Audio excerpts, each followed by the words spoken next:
আচ্ছা, come ti chiami? তোমার নাম কি?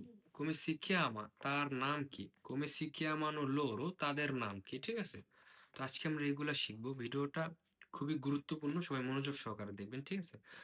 তো আজকে আমরা শিখবো verbo chiamarsi। chiamarsi অর্থ নাম ধরে ডাকা। আমরা সাধারণত এই ক্ষেত্রে ব্যবহার করি। কোনো ব্যক্তি বা কোনো বস্তুর যখন আমরা নাম বলবো বা নাম জিজ্ঞাসা করব, ঠিক আছে? সেক্ষেত্রে আমরা এই verbo টি ব্যবহার করব। ঠিক আছে? তো চলুন শুরু করা যাক। যেমন io mi chiamo, আমার নাম; tu ti chiami, তোমার নাম; lui lei si chiama, তার নাম; noi ci chiamiamo, আমাদের নাম; voi vi chiamate, তোমাদের নাম; loro si chiamano, তাদের নাম। ঠিক আছে? তো আগে আমরা শিখব কিভাবে নাম জিজ্ঞাসা করতে হয়। ঠিক আছে? আগে আমরা শিখব কিভাবে নাম জিজ্ঞাসা করতে হয়। সাধারণত আমরা জানি come, come অর্থ কিভাবে। ঠিক আছে? যখন আমরা come টা যোগ করব প্রণমী বাদ। ঠিক আছে? প্রণমী বাদ আমরা যোগ করব come।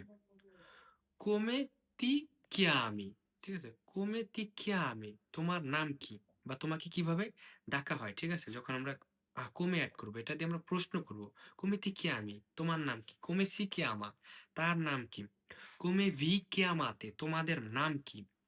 come si chiamano, তাদের নাম কি? ঠিক আছে? আশা করি এতটুকু আপনার ক্লিয়ার।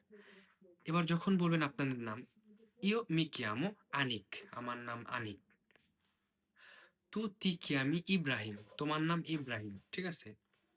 lui বা lei si chiama, si chiama সে যদি মেয়ে হয় lei, ছেলে হলে lui। ঠিক আছে? আচ্ছা, একটা মেয়েদের দিয়ে বলি।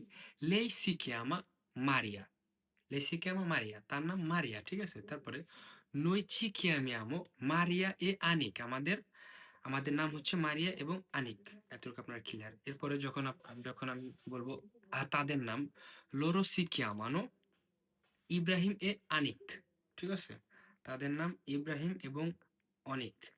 আশা করি সবাই ক্লিয়ার। এরপর আর কোনো কনফিউশন নাই। ঠিক আছে? তো সবাই ভালো থাকবেন, সুস্থ থাকবেন। দেখা হচ্ছে পরবর্তী ভিডিওতে। চাও।